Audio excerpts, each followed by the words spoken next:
Hello everyone and welcome to Daytona, Project Cars 2.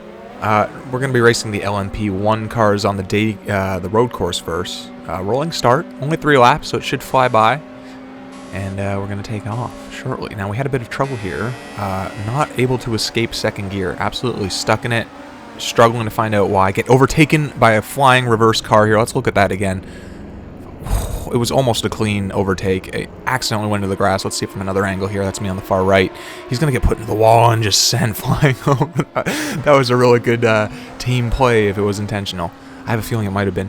Anyway, still struggling to get out of second gear. I remember right before the race started I was chatting, so I opened up the chat box really quick, close it. Lo and behold, we are able to shift gears again from 7th down to 13th place. Let's see what we can do to recover. Didn't want to start from the back on this occasion, but it looks like that's going to happen. Immediately coming under the pressure from the fellow behind, getting a big skid on around the hairpin. Going to recover nicely, though, come out to this flat-out section here. This turn is flat out in most cars and very sketchy. In this car, you're just super planted. You can flat out at no easy. Super late on the brakes here, just into the beginning of the kink. And we're going to power out of it. We got the fellow behind me very close. This is probably the corner I struggle with the most on this track, and maybe in general. Very slow corner, making it look quick in this car, but it is very tough to put the power down coming out of that corner. We're going to break away from the guy behind and get some slipstream from these fellows here, and this is kind of where I fell in love. I don't know if anybody's seen the How Ridiculous video recently where they take 2 rubber band balls, a big one and a small one, drop it off a tower, and they didn't think it was going to work at first, but then the slipstream, oh my god, huge accident. Just managing to slip by. Anyway, the slipstream sucks that little ball in, and it's just an extreme example of slipstream where you can actually see it. It's fascinating to watch. Go check it out if you haven't. No affiliation to those guys whatsoever. Just enjoy the slipstream content.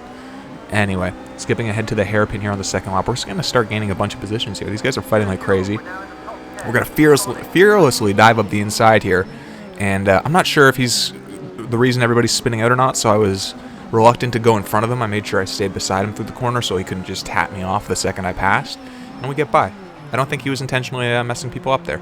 Going very deep there. It would have been into the tire wall with most cars. Recover nicely, though. We're going to slipstream this big boy right here through the 2 flat-out sections. Catch up.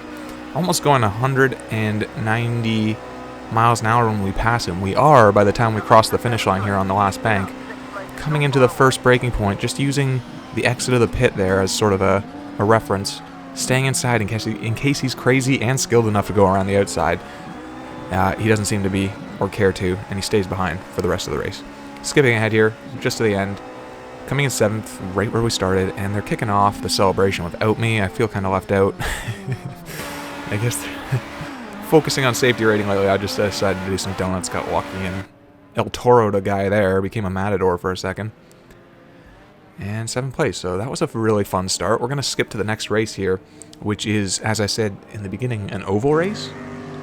Qualified second. There's only 4 of us, but don't let that fool you, because one of these guys crashes right off the bat, and it's only 3 of us, so even worse than what it appears to be.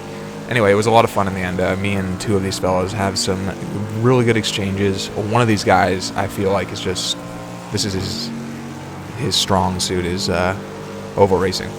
So a lot of people, including myself, think when you think of an oval, you think of left turns.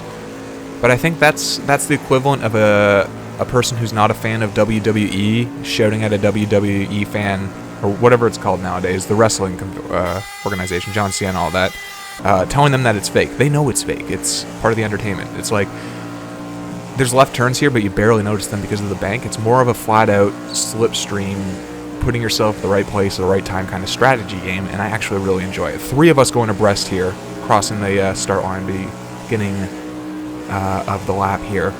Gonna end out at the butt of the situation, but pass back up with slipstream. It's just back and forth. You never really know where you're gonna end up. The pink and yellow 65 car here is gonna go around my outside. And because I haven't played that much oval, I've been experimenting with, like, I know the slipstream is just God. Like, without it, you're screwed. You don't stand a chance. People are going to catch up or get away from you. But there's ideal lines too. I know that in real NASCAR, they're getting up real close to that wall before, like on the straights here, they'll get all the way to the right side, stay right up against that wall and turn in at the right time for the late apex on the bank. But I don't know how crucial that is compared to the slipstream. Sometimes these guys will take wonky lines, and I don't know whether to stay on my line or follow the slipstream. So here we're going high. We got a boy up on our inside, and it's really hard not to fight the urge to chase that slipstream sometimes, because sometimes you'll be side by side with a guy, you'll have the slipstream, and the guy in the front will just veer over to the left and give it to the other guy, and there's nothing you can do. You can't chase it because you'll just collide with the other fellow. So it's such a crucial factor. And I started playing with that knowledge in other races. As a person in front, when I had people behind me, I think it was on Monza, I would constantly sort of position myself between the two, so either just to keep them side by side, so they're thinking about each other and not me. Slipstream, man, it's a hell of a lot of fun.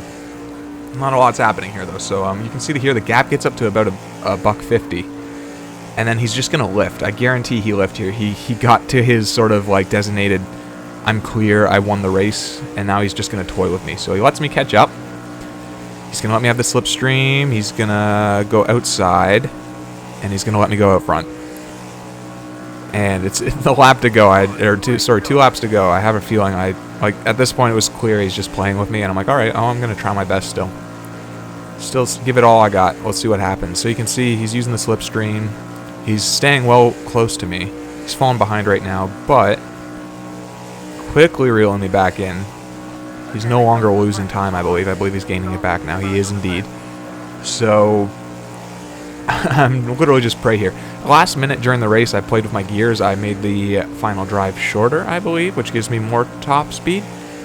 And I figured top speed's everything here. It doesn't really matter if you have the power to get there. Slipstream. So I think he might have tweaked his car a little bit better than mine, a little more finely.